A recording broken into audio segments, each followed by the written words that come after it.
So osteo is bone. So anytime you hear osteoarthritis, that's the inflammation in the bone. Anytime you hear anything, osteomyelitis is an infection in the bone.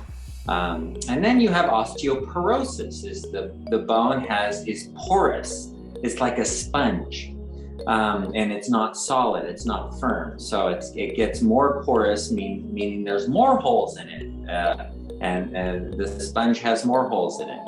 So that osteoporosis is not an illness by itself. All it means is there's less bone. And there's a lot of different reasons why that could happen. And if you don't know the reason why, then your treatment might be the wrong thing to do. And that's a big problem because if you're treating the wrong thing, if you're doing something that's going to do more damage.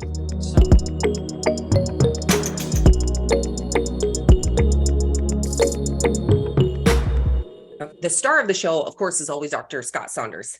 And there he is. I thought it was Leslie. Well, yeah, sometimes. No, not usually. Joe Barton is usually here, the founder of our company. And so he may hop on. No, not Leslie Saunders, no. But fun surprise, we do have my husband on here as well. So we're going to talk a little bit, kind of share some fun things with you guys. And it'll be a really good webinar. Today, we're actually going to be talking about osteoporosis. And so I'm excited to learn more about this. This comes up in quite a few webinars, well, some different webinars. And even last week, some people were asking about it. And so Dr. Saunders is going to share some things with us and do some teaching. And of course, we'll open it up for questions. So the best place to do that, guys, is in the Q&A if you're on Zoom. If you post there, it's easier for me to see the questions and make sure that I'm responding to them. So, all right. Before we get started, let's do this. Actually, I'm going to have Dr. Saunders do a disclaimer before we get started, and then I will share some things with you guys. Okay, so the reason we do this is for general information. We have a lot of people asking questions specifically about, well, my numbers are like this, and my doctor says this, and what should I do? And I can't tell you what to do because I don't know your big picture, whole situation. So I'm going to give general information and general guidelines, and I'll try to guide you on how you can find out what you should do and the best way to do it. So apply it to yourself properly. It's not, I'm not giving you information specifically, even when you ask the question. That's good. All right. Thank you so much. Again, guys, welcome. It's good to see a lot of you back on here. John, we've got Timothy, the Garcias are on, Grace is on, Linda, Dorothy, Sharon. So fun. It's fun to see a lot of you guys coming back, and I really enjoy hearing your guys' stories. So if you have a story to share, we'd love to hear it. So feel free to post that even in the Q&A or the chat, or, oh, Joe's on Facebook too. So he's joining us as well. But before we get started, I just want to quick do a little introduction. So you guys, if you've been on the webinar, you know I'm here every week, and I've actually, I've never really shared a lot, I guess, about my story with Barton Publishing, but I actually started working for Barton Publishing back in, I don't even know, was it 2012? I think it was 2012. Well, I know it was a long time ago because I taught Joe's kids in Sunday school when you started. Yeah. So I actually worked for Joe and the Barton team full time for quite a few years. And then I went part-time. And then I actually had a boutique that I ran for a while. And then I came back on part-time. And so they just can't get rid of me. I just keep coming back. And I have loved it. It's so fun. It is literally the best team ever. And I'm not joking when I say that. The one thing that we love about Joe is that he really hires people that fit the mold. We share similar values, beliefs. We all want to help people, et cetera. And so it's really, really cool to work with people who all want to do that. Right. So, I get to see you guys on the webinar. Well, I don't really get to see you. Sometimes I do. But you may not know that my husband, Tyler, actually works full-time for the Barton team as well. And so I'm going to let him just share really quick about what he does for the team. And then we'll get started in our teaching and sharing of questions. Yeah, so my name's Tyler. Obviously, that's my wife, Leslie. I've been with Barton Publishing. I actually, for like 3 weeks, Dr. Scott probably doesn't even know this.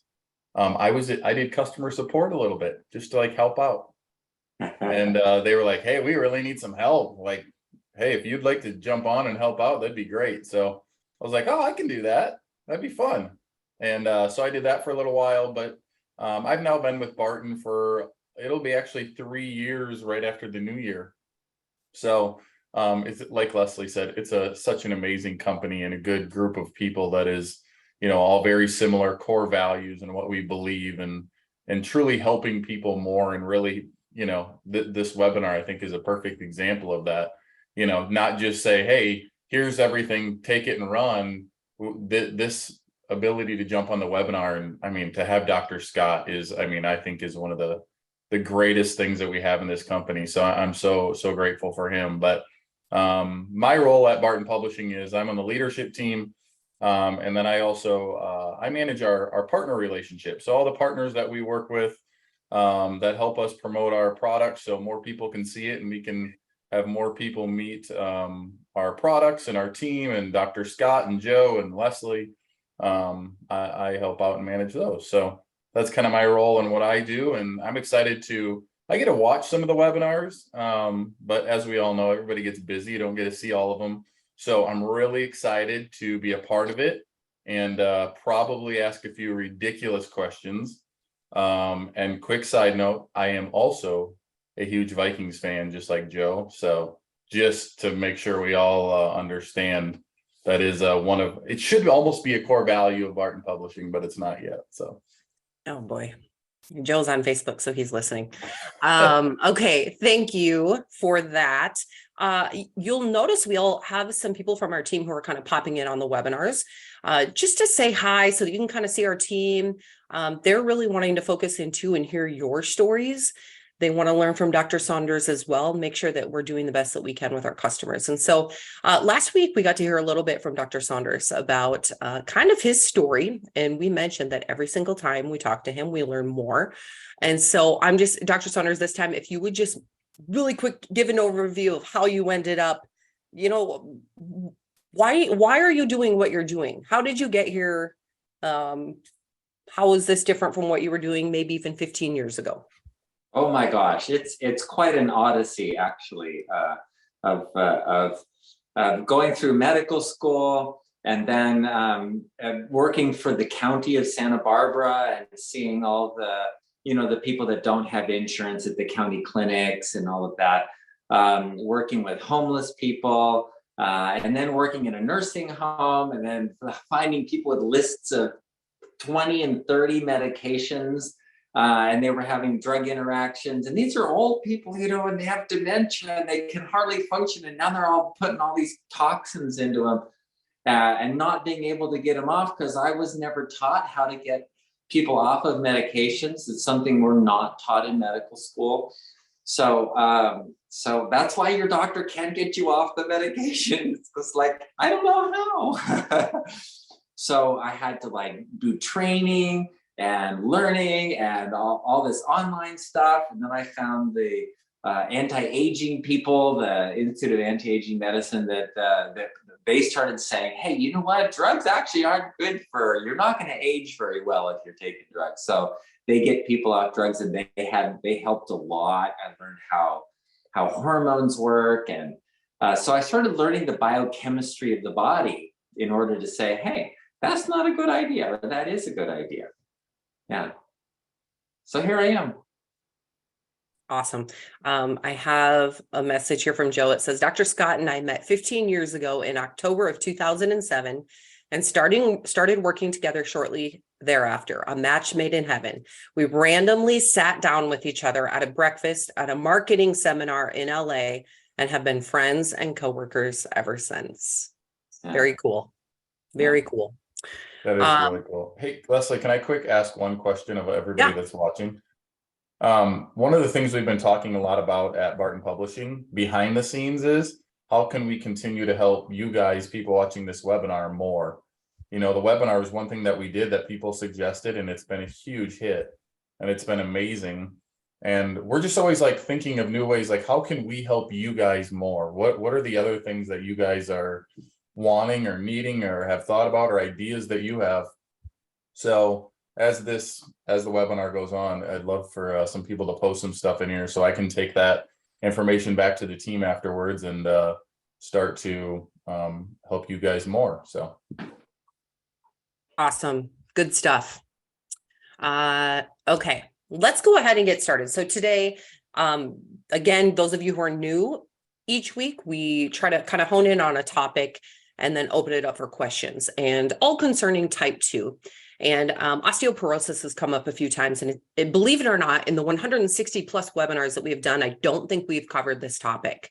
And so we're going to go for it today. And Dr. Saunders is going to share with us a little bit about what this is. And, you know, even what does osteo mean and what does porosis mean? Because, you know, we need to learn. We need to learn about all of this, what it means, what we do to prevent it, and how is there a connection to type 2? Good question. Okay, so osteo is bone. So anytime you hear osteoarthritis, that's the inflammation in the bone. Anytime you hear osteomyelitis is an infection in the bone.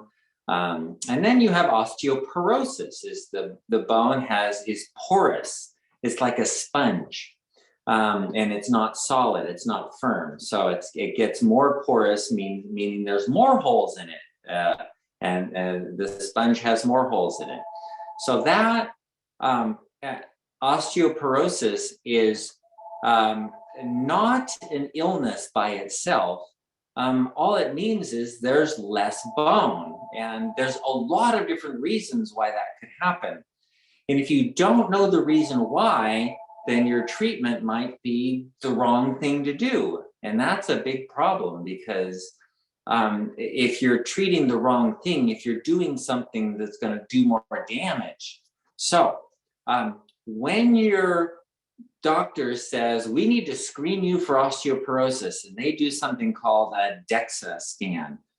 There's an ultrasound also for looking at it. What they're doing is they're putting 2 x-rays, and they're looking at how much absorption happens in this area of bone. The problem is that the bone is spongy. There actually is what's called trabeculae that are the divisions in bone, and there's holes in the bone, and that's where your bone marrow is, in the center of the bone. And so because the bone is constructed so that it's really strong, and there's 2 things that it has. It has protein, which is kind of like cartilage, and then it has calcium. And you have the protein, which is the strength of the bone, and then you have the calcium, which is the stiffness of the bone. Osteoporosis is supposed to be where you have a lack of protein and calcium. And so, but what happens is sometimes they'll give you a drug, and those drugs for osteoporosis, they prevent the body from taking the calcium out of the bones, but you can't remodel it. So, and it doesn't affect, you can't improve the structure or function of the bone because you can't remodel the bone the way so it can be strong. So the drugs can cause more harm than good, and very often they do. That's why people, they get a tooth pulled and they can't repair the bone because they're missing those cells, because the medications they were taking for osteoporosis killed the bone cells that remodel bone. So it's common with like pulling the tooth, so you get jaw necrosis of the bone. But it happens in other bones too. When I have a patient right now that I'm working with, who was taking these medications for like 6 years, and her bones are so brittle. And you because there's calcium on the bones, but there's no strength in the bones because the protein isn't holding it together. And it's not in a good way. So it's kind of like they get brittle and they break easily. And they break in weird places, like you get mid-shaft fractures of the femur, your thigh bone, right in the middle. That's like, it never breaks there. That's like the hardest bone you have, and you can't break that. But people on those medications get that. So osteoporosis then is a decreased strength of the bone. And how do you know you have decreased strength of the bone? Well, you don't know. Even the testing is not that good. Remember, they're comparing. It's a comparison of a bunch of people. And so they take women, for example, this is a common thing. They take women of all ethnicities and sizes and shapes, and they do this X-ray, the DEXA scan, and they say, okay, so on average, women around the world have this amount of bone. And if you have too much, like 2 standard deviations less than the average, then you have officially osteoporosis. But what they don't tell you is that people of different ethnicities, people in Africa, for example, can make twice as much bone, a woman in Africa compared to a woman in the United States. For various reasons, genetic reasons and getting vitamin D reasons and dietary reasons, exercise reasons. All of those things bring about a much stronger bone in somebody who has those characteristics compared to somebody who's mostly sedentary, not getting a lot of vitamin D from the sun, not getting a lot of calcium, not pounding the bones and getting a lot of exercise. So there's a big difference in normal. So it's the test is like, okay, so if you're someone in the United States and you weigh 120 pounds, and they say you have osteoporosis, no, you have normal bones for a 120-pound woman who is mostly sedentary. That's normal. But they're comparing you to people who have all kinds of other amounts of bone. So the tests are not that good. That's a problem because you have to consider who you are first. Okay. Then the second thing is, let's say you do have osteoporosis and you do have like fractures, your bones break easily and you actually have weak bones. Then what? Well, then if you take those medications, then you end up with the problems I was talking about. It's called osteoporosis.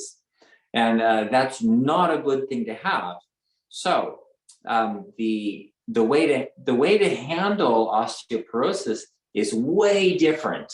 It is all the things I mentioned with the women that have hard bones. It is exercising, but not just exercising. Like, as good as yoga is, that's not the kind of thing that builds bones.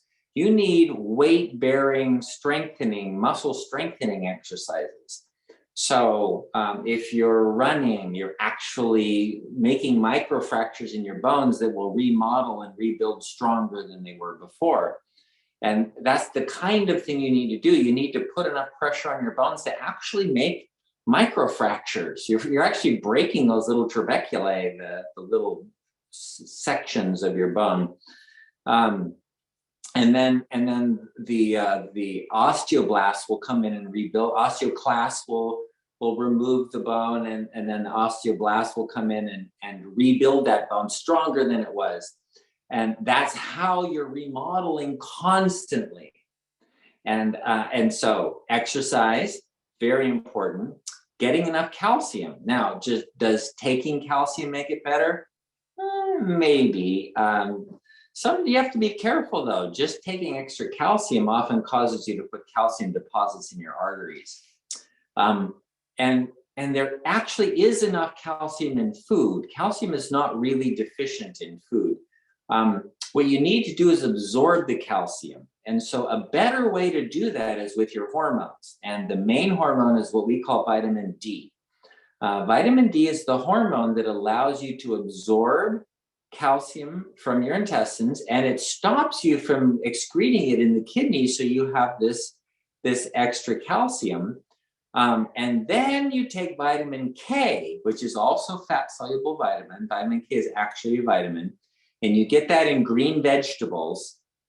The vitamin K takes that extra calcium that you have and puts it in your bones. And it stimulates the osteoblasts to make more bone.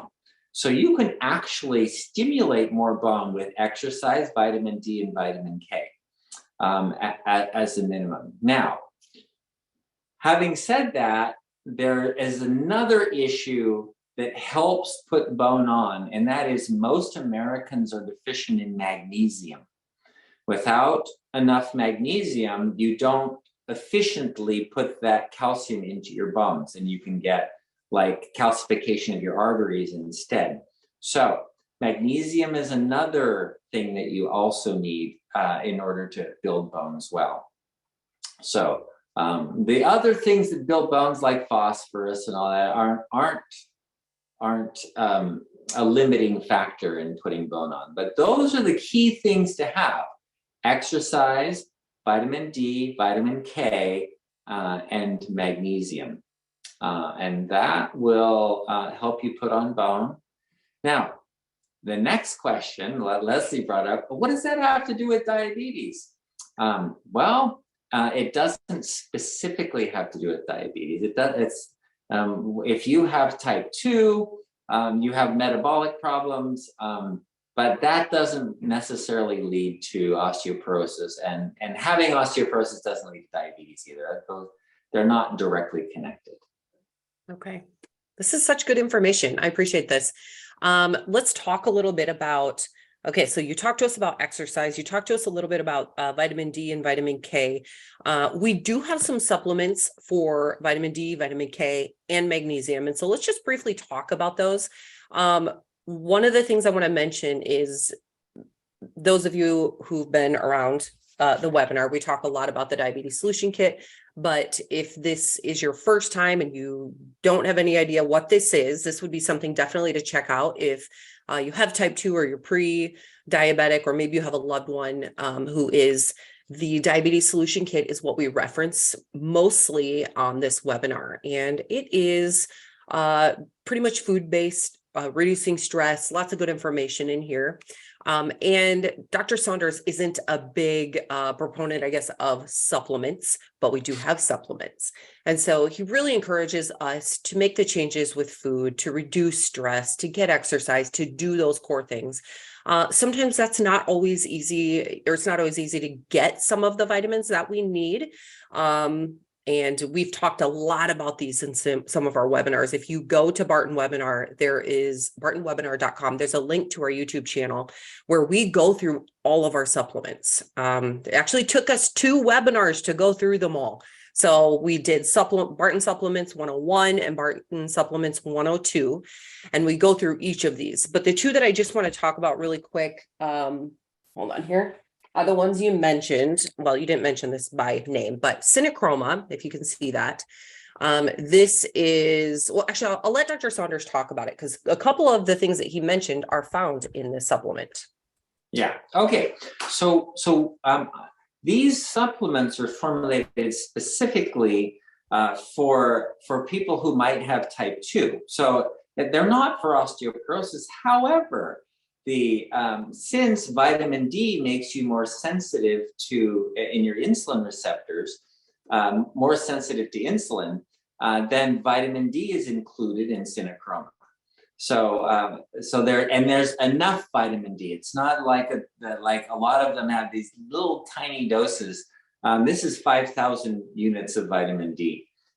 And then also vitamin K is in there. Why? Well, because you don't want vitamin D to be absorbing a bunch of calcium and have no place to put it. So if you're not getting enough green vegetables, then it can do more harm than good. So we didn't want to do that. So the vitamin K is really just to supplement the vitamin D so that you can take that calcium and put it in your bones. But the purpose for the vitamin D was not for osteoporosis. It was to make you more sensitive to your insulin so that your insulin would work better, so that you would not need medication anymore to lower your blood sugar. So that's why that's there. Okay. Again, here's the Synachroma. And guys, if you are interested in that, I have a new light that is above me that might, can you see that? Yeah. Okay. That looks good. All right. So if you go to Barton Nutrition, you will find a list of all of our supplements, information about them, etc. But if you're on this webinar, you do get a discount. It's webinar 25. It'll save you 25%. And so I'll post that in the chat as well. Let's quick talk about magnesium. You mentioned that. What are the benefits of magnesium and how do we get that? Can you get it without the supplement? You can get all the magnesium you need. And it's not hard to get. It's really easy to get. The problem is, in the United States, we don't have a staple food that is high in magnesium. So you go other places in the world, they have beans, for example.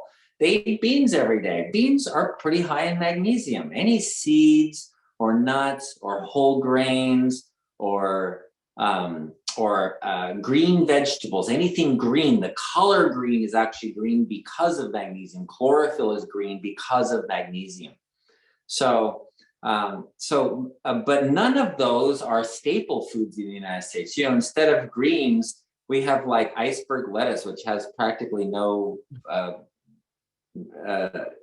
magnesium in it at all, because there's no chlorophyll in it. That's why it's not dark green like kale. You know, is good with magnesium. So since we don't have staple foods that we eat every day that contain magnesium, it's easy to get deficient in magnesium. So I think magnesium, it's one of those things that almost everybody should supplement. You know, it's something that, yeah. I have been doing some chats. Okay, first of all, I'll just address this. Dr. Saunders does work in an office, and that's why his phone's ringing. Oh, okay. No, I didn't mean you had to go turn it off. It's just that people always ask. So Dr. Saunders takes about an hour out of his days to do this webinar with us. And actually, I didn't even bring this up, but you are definitely in a different location or someone has redecorated. I'm across the hall in the other room. Yeah. Oh, okay. I was like, this is a whole different experience. It's like when we go to church on Sundays and we sit in a different spot, it's like a brand new place. It's totally different. But here's our magnesium. And I have been doing chats with some of you who have been willing to share your story with me. And I absolutely love it. We hop on a quick video call on Zoom, just like this, and we talk about your story.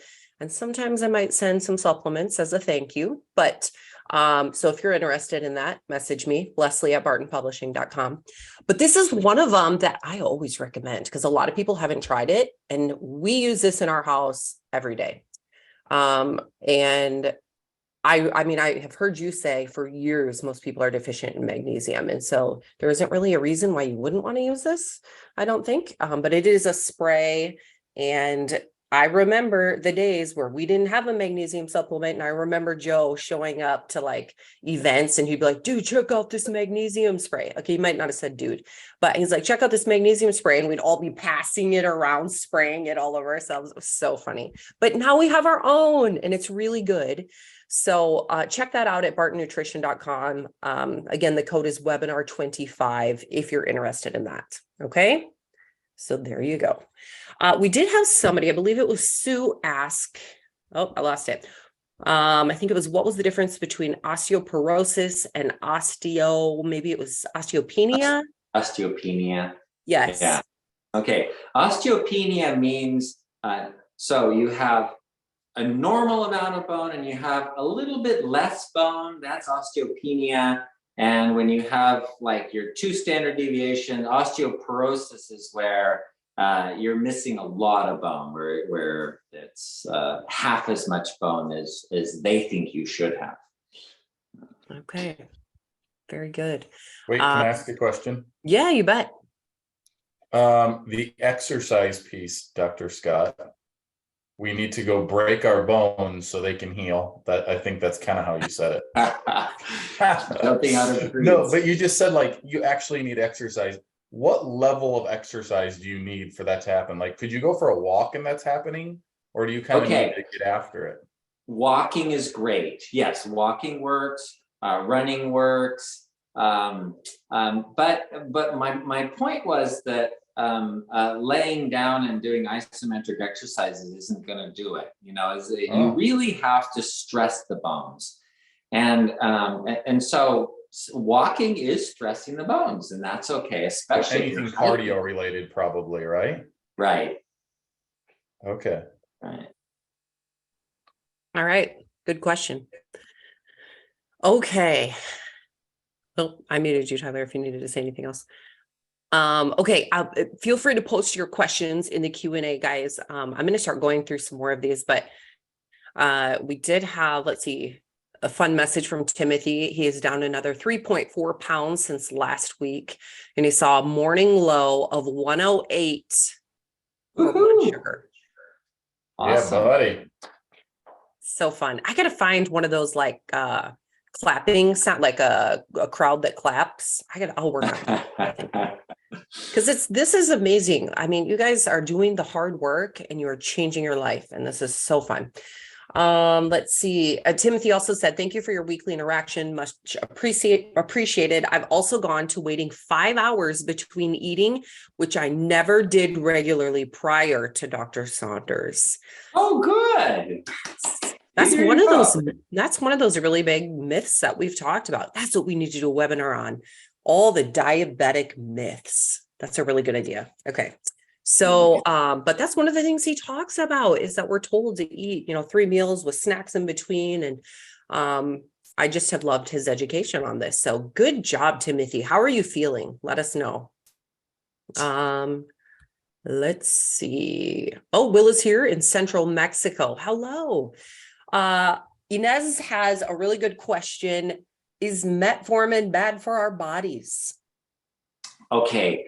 Metformin is poison, but sometimes a little bit of poison can help.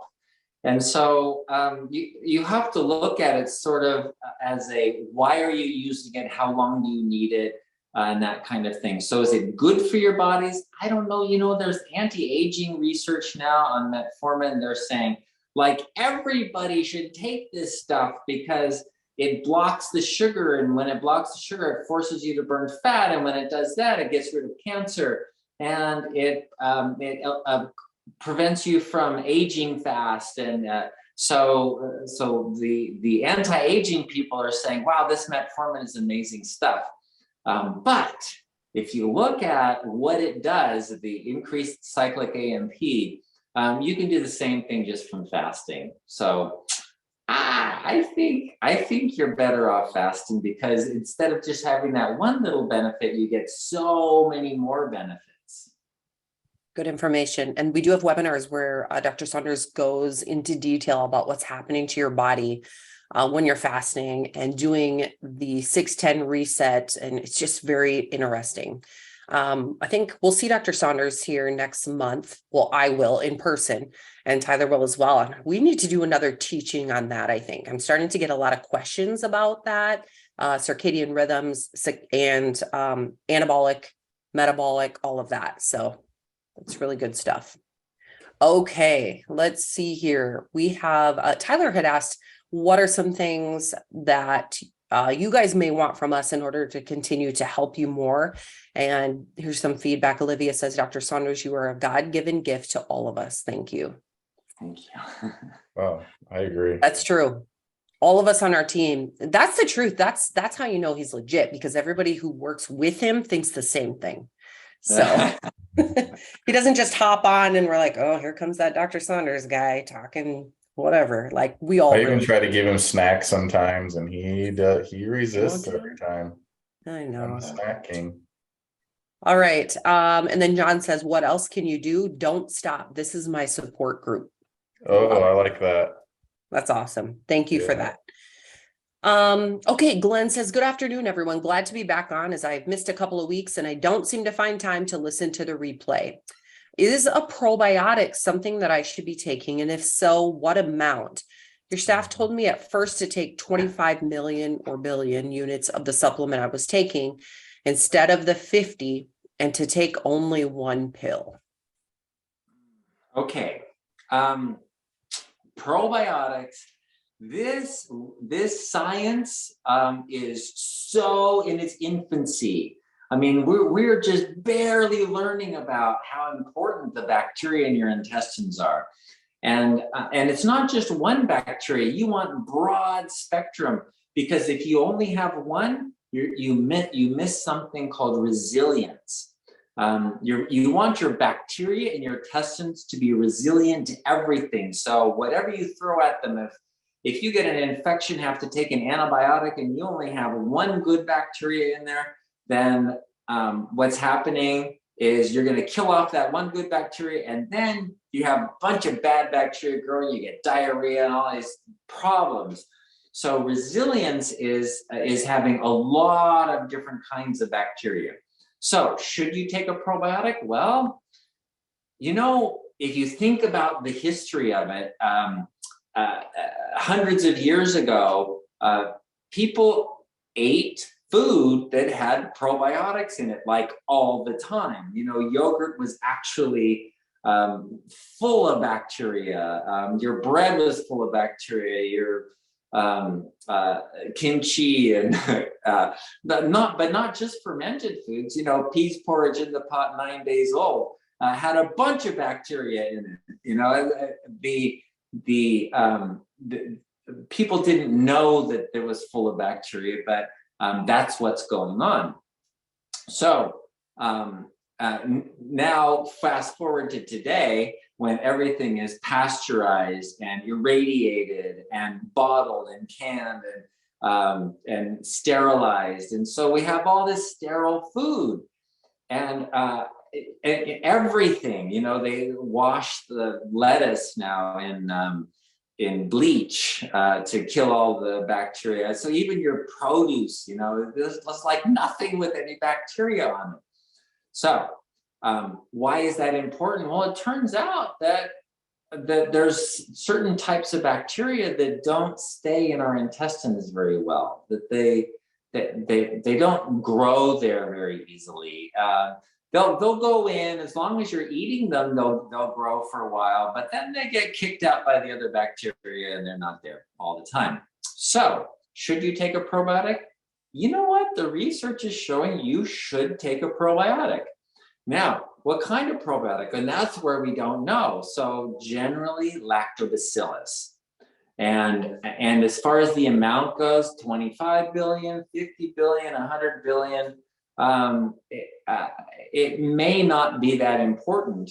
And so the way I do it is once a week, because it's been shown that people who take a large dose of a probiotic, it can grow in their intestines for about 2 weeks. It's kind of a gradual decline over 2 weeks.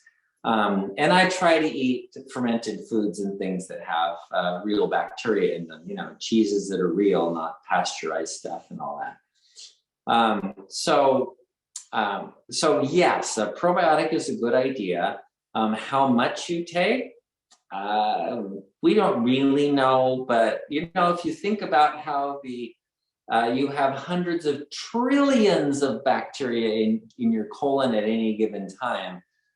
So 100 billion is like 1/1000th of what's already in your intestine. It's just tiny amounts we're talking about. So the difference between 50 billion and 100 billion really isn't anything at all. So it's not a big deal. And if you take less, you may need to take it more frequently. If you take more, less frequently, I don't know, because that's new research. Very interesting. If you go to Barton Nutrition, you will see our healthy gut support, which is, did I hold up the right one? Yes. Which is, I was like, I have immune support too right here. That's all. I had to make sure I was holding the right one, which is a really good option. I do take a probiotic and I actually use Healthy Gut. I know my husband takes it every day, but I actually use this one. Like if my stomach feels a little bit upset, I always use this, which is kind of interesting. It just works well for me. Okay, let's go to some more questions here. Aubrey is asking, I take warfarin and it seems incompatible with synochroma due to vitamin K. Can you comment on this? Yes. Gosh, I wish warfarin was no longer around. Okay, it's a problem, because warfarin inhibits vitamin K and it prevents you from putting calcium into your bones. And so then if you take calcium or vitamin D or something, then you're going to get calcium buildup in your arteries. And I actually have a patient who's in his 70s and he'd been on warfarin for many years.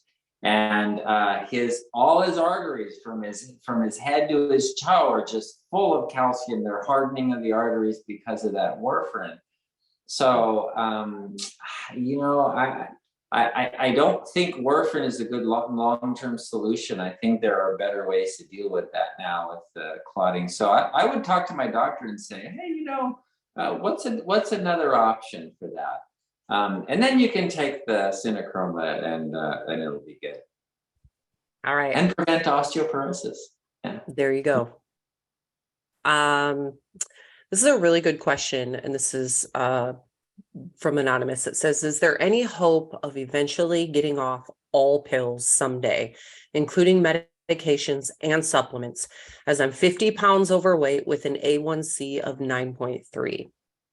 Oh, of course. Oh yeah, absolutely. I don't know what pills you're on. Things like blood thinners, you have to maybe fix the heart before you can get off that, or if you've had surgery, you need that. That might be a different issue. But as far as the can you get better and lose the 50 pounds and have a normal blood sugar without any medications? Absolutely. Yeah. We do that all the time. We have examples like that are here with us today, listening to this webinar, who've done those kinds of things.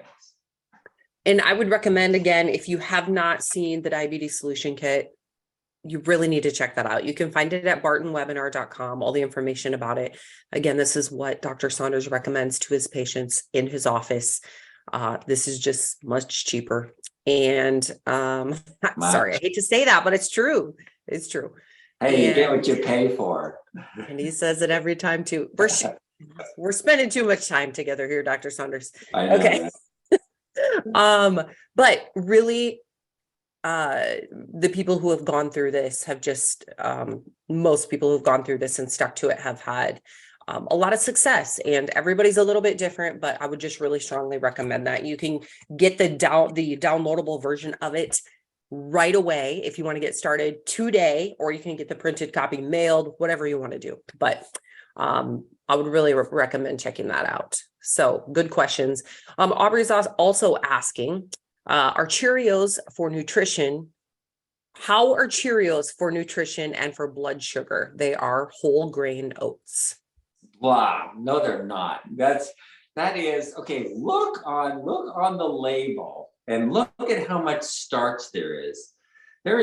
They put so much starch in that that no, it's not healthy at all, especially for diabetes, but for anyone at all. It's no.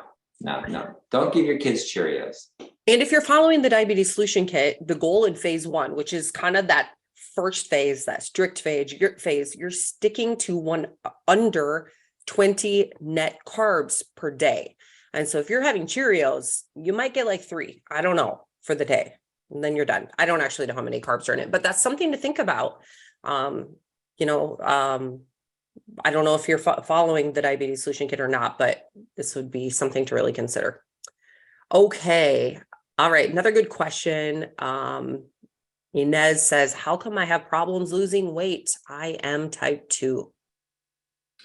Okay. The primary problem when people have type 2 and are having trouble losing weight is because of hormones. It's not you, it's not what you're eating.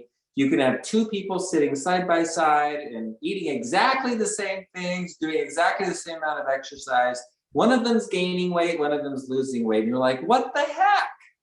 And I actually had that where this woman, she's losing weight and her husband's gaining weight. And she says, I swear we're eating the same things. We go everywhere together. We don't, nobody's snacking more than the other. And yet, why is she losing weight and I'm gaining weight? It's hormones. It's hormones. And there's one primary hormone that does it, and that's insulin. Without insulin, you cannot put fat on your body. Can't put muscle on your body either, but that's a different issue. You can't put fat on your body if you don't have insulin. You have to have insulin to do that. So type 2 is insulin resistance. But what's resistant? Well, your liver cells, your muscle cells, but fat cells don't get resistant. So you have high levels of insulin that are the signal to tell your fat cells, make more fat, make more fat, make more fat, make more fat. And this constant pounding on your fat cells to make more fat makes you even crave. So you crave carbs and you got to eat more, and you're putting on weight like crazy. Like, what the heck? You try the diet, try whatever, but your hormones will not allow you to burn fat if you have high insulin. You can't use fat for energy. So you keep it on and you make more. Every time you eat a little bit, boom, you put it on. But you can't use it for energy. So you eat a little bit more, you put it on, and you're just gaining weight all the time. Hormones, and it's insulin. So the reason for the phase 1 of our program, that's the book that Leslie was holding up. The phase 1 is to get your insulin resistance down so your insulin level actually drops. That's the purpose of it. Drop the insulin level, and then you'll start losing weight. Okay. Oh, so many good questions.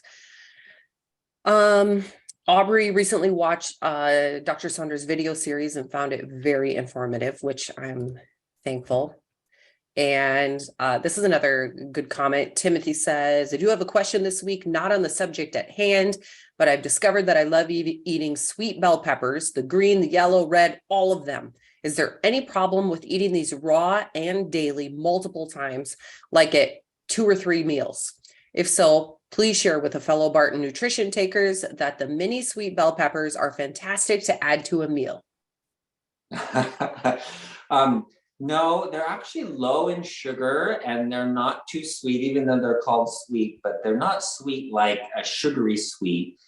And they will probably be a great addition to your diet. And I'm not sure I think they're on the free foods, the list.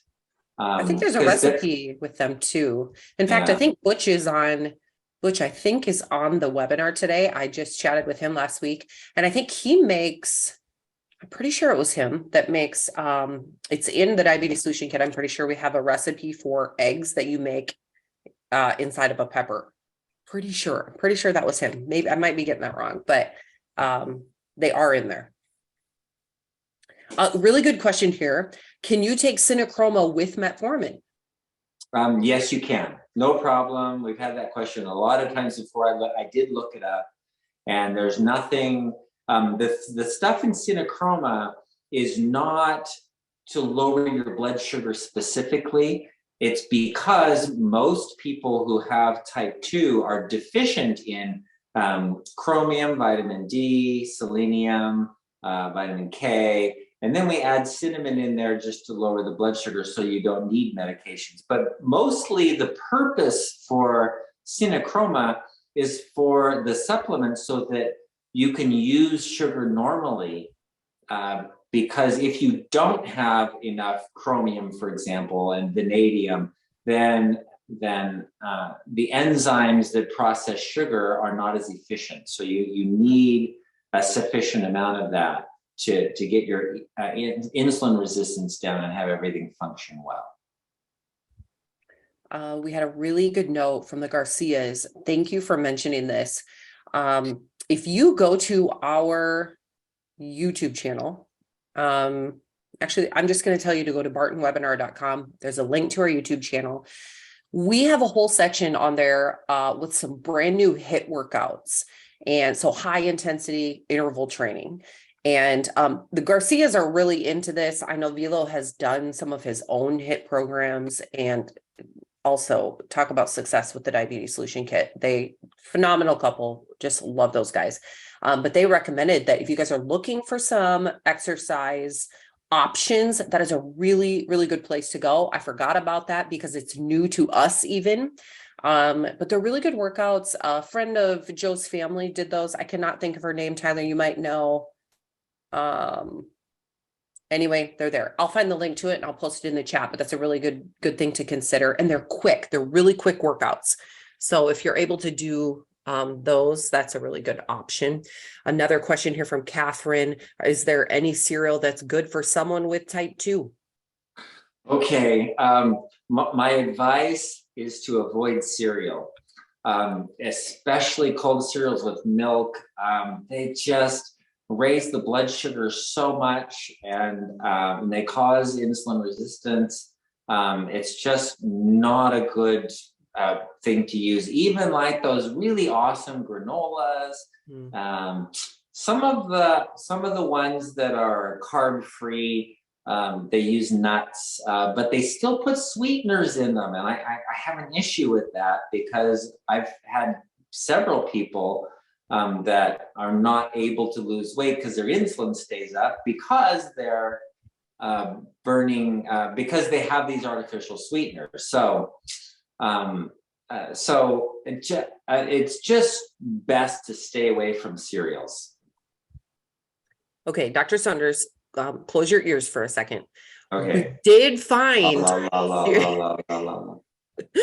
there was someone who hopped on one day and did share Catalina Crunch, which is actually like a keto type of cereal. It is not made with super healthy ingredients. I'm not going to say that, but I will say this. It's really good because I tried it. And yeah, that's all I'll say about that. Good. So do as Dr. Saunders says, not as Leslie says. Okay. And I'm not as healthy as him, obviously. So there you go. Let me see here. Oh, you guys, we're running out of time. Okay. Mike said, good afternoon. Why does blood sugar go up when you're sick? Mine went up to 154 and my heart was pounding. I know the liver releases glucose, but why? Any kind of stress, infections, injuries, being in other stressful situations, you stress your body, then you release adrenaline that makes the heart pounding and the blood pressure goes up. And you also release cortisol. Cortisol is the stress hormone, and it makes you resistant to insulin. So if you eat or anything, well, like you were saying, your liver starts making sugar, but the cortisol blocks most of the cells from taking up sugar, so that your blood sugar stays high, so that your brain and your heart can function well under stress, and so it keeps the sugar high. So that's why when you're sick, your blood sugar goes up. Very good. How much magnesium should one take, and how much calcium? Okay, so it's best if you're taking a sufficient amount of vitamin D to avoid calcium. Don't take extra calcium, just take magnesium. And the only reason to take magnesium is if you're not eating nuts and seeds and green vegetables, especially leafy green vegetables, but anything green. So how much? Generally about 400 milligrams a day of magnesium is good. Okay, really good question here from Jeff. My dietitian wants me to eat 60 carbs per meal and 20 carbs worth of snacks per day. I'm 69 years old and I have a diabetes history in my family. My A1C has been at 6.5 for 3 years now, and my doctor wants me to go on metformin. Does it matter where my 60 carbs come from if I stay in the calorie range of 1,800 to 2,200 calories per day? Just joined your program last week and already have your synochroma. I can see Dr. Saunders' wheels just going, and he wants to say something bad, but I won't finish talking. I've got a lot to say about this. Okay. The single worst advice you could give to a human being is eat 5 small meals a day with snacks in between so you never have an empty stomach. The worst, the worst would be put a gun to your head and pull the trigger. The second worst advice, eat 5 small meals a day with snacks in between, and make sure you get your 60 grams of carbs and your 20 grams in your, oh my gosh, you guys, that is 30-year-old advice. That is way outdated. That is, our research has advanced so far beyond that, that is not good advice. Okay, I'm just gonna say, not good advice. So, and we can't be mad at the doctor. He just doesn't know. So I'll just throw that in there, but okay. Okay, no, it's a nutritionist. The nutritionist, they're teaching people that in nutrition school still, I think. But remember, the schools are 30 years behind the research. And so it's expected that that's what they're going to do. So what you do is get the diabetes solution kit and start on that one instead. And then when you go back to the doctor, and your hemoglobin A1C is 5.2, and they go, wow, good work on your 60 grams of carbs a day and your 20 and your snacks and all that stuff. And you'll be going, yeah, thank you. And you're not going to tell them. All right. We need to get a sticker for everybody of Dr. Scott wagging his finger at people. Yeah. Just put it on their cereal, put it on their bread, right? That's a good idea. Actually. We're going to hand out stickers to everybody. Okay. Oh, great question, Jeff. Thank you so much for asking. Okay. Oh my gosh, so many. Brian says, I'm looking at decreasing AGEs. Besides a crock pot, what are the best ways to cook meals, especially meats? Air fryers, instant pots? Okay. The reality of those advanced glycation end products, AGEs, are that it's not that important.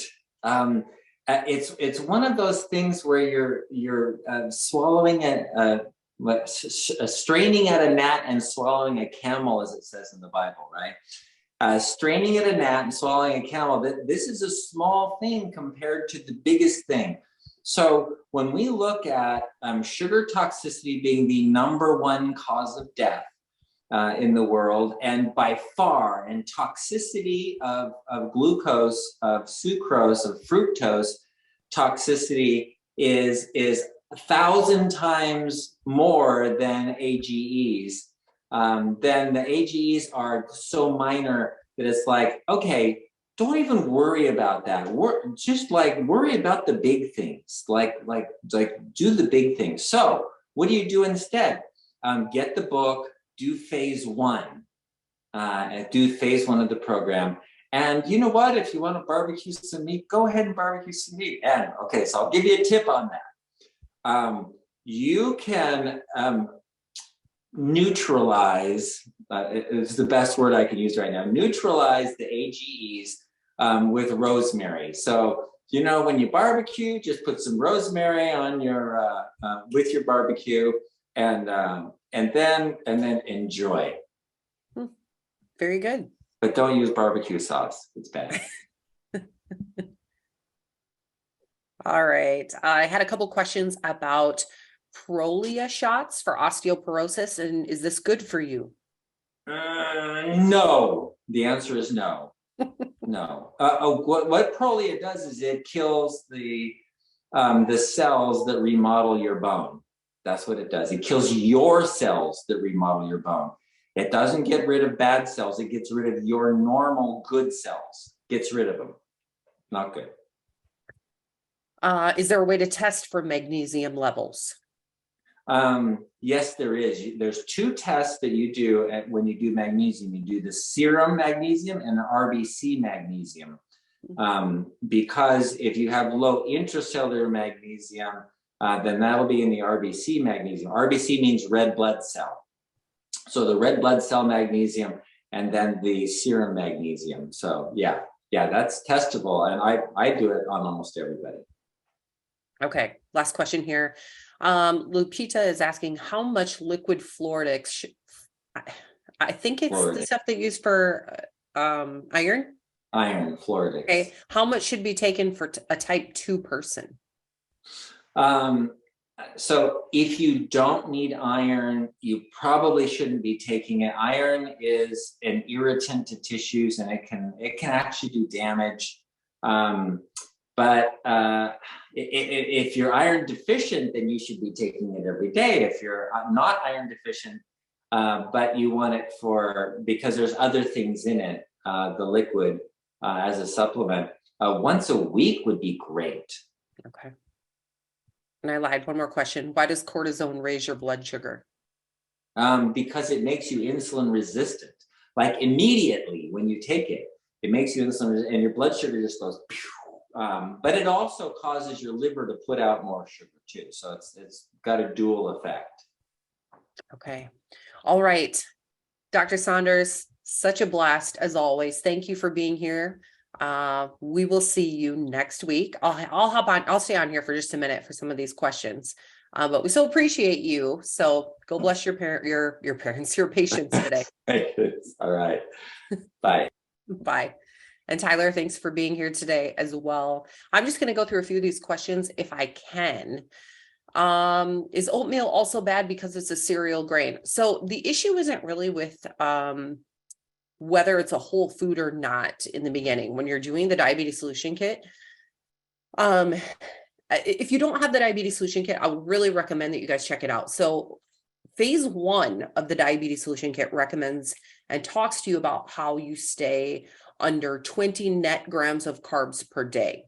So what that means is you're taking your carb count minus the fiber. So if you're looking at things like oatmeal, if you want to have oatmeal for breakfast, that's fine, but it might be more carbs than you want to eat at one time. So let's say you're going to eat 10 carbs. Do you want to have half of your carbs in your one meal right there in the morning? It just depends. So that's kind of the goal with this. Really it's twofold, because some people, I know there was a comment about, well, can I just eat whatever I want as long as it's not high carbs?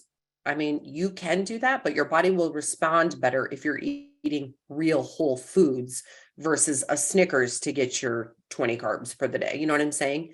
And you want to be filled up. If you're only having 20 carbs, that's not a lot. You want to eat foods that actually fill you and make you feel good. So let me see if there's anything else here. I could not quite understand what Dr. Saunders said.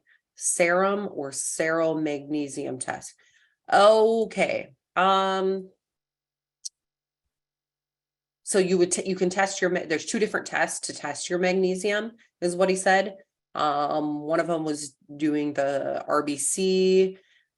You know what? We're going to post the replay of this. I can tell you that.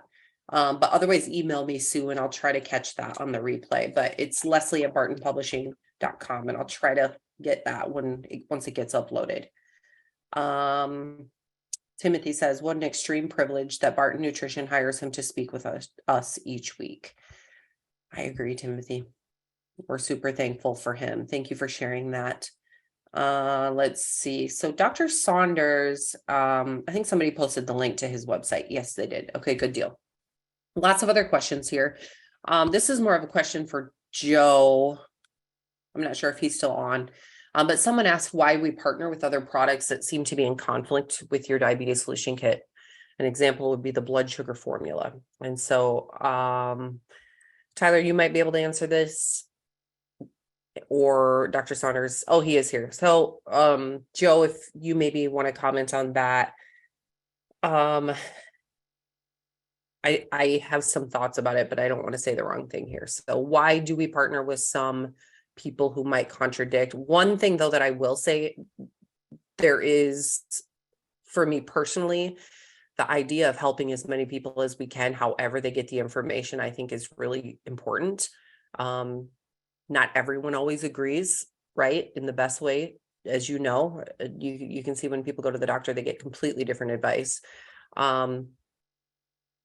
He says, I'd need more information on what the perceived conflict would be. So we aren't sure what the difference is in the blood sugar formula, Marjorie. I don't know exactly what they're promoting, but if there's something that's, drastically against what we believe, then honestly, email me, because then we'd want to know that. How is popcorn for blood sugar? Specifically, I don't know that for sure, but again, I'd look at the carb count on that. Brian, we already did that question. Is there anything else? Lectins. I probably better have Dr. Saunders talk about lectins. In fact, I think we've brought that up a few times on some different calls or different webinars, but that'd be something to maybe look into. And I think that's it for questions. Let me just look over here. Oh, Garcia said, you guys are such a blessing. God bless. Thank you. Lowell, thank you. All you guys, so fun. See, it's fun to be on the webinars because everybody is kind. People are making big, dramatic changes in their health, and they enjoy sharing their stories with other people. The fun thing is the majority of people that are on this webinar want everybody to have this success. And so they're eager to share and talk and give advice. And that's just the best. This is a really, really neat. We've heard a couple people today say that this is kind of like their support group. And so that is just amazing. I'm glad that we can all be here to do that. Joe says we do promote some other products from partners who support our mission and send our offers to their subscribers. So it's a way to cast a wider net and to help more people. However, we do try to only send offers to products that are complementary, not contradictory. Great answer. And thank you, Joe. Okay. I love Garcia said, if we can do it, anyone can. Love it. That's our tagline. Sue says, so thankful for the site and all of you. God bless your day. Okay. That is it for us. Just love it, guys. I love doing this webinar. Again, if you have maybe any level of success in using our products or the diabetes solution kit, or maybe it's the webinar that has just really changed some things for your life, I would love to hear from you. Leslie@bartonpublishing.com. And that is it for us today. Tyler, thank you for joining us. Yeah, thanks for having me. That was fun. I'm glad I got to be a part of it and see Yeah, Dr. Scott and chat with him a little bit as well. right. I know it's fun. We learn stuff every single time we're on here, just like all of you. So okay, we will see you guys next week, same time, same place. I think we had a record number of people on today, so come early just in case they don't allow all of us in, which hopefully won't happen. But we'll see you next week, guys. Thanks Thank you. for See hopping ya. on, Joe, as well. Bye-bye.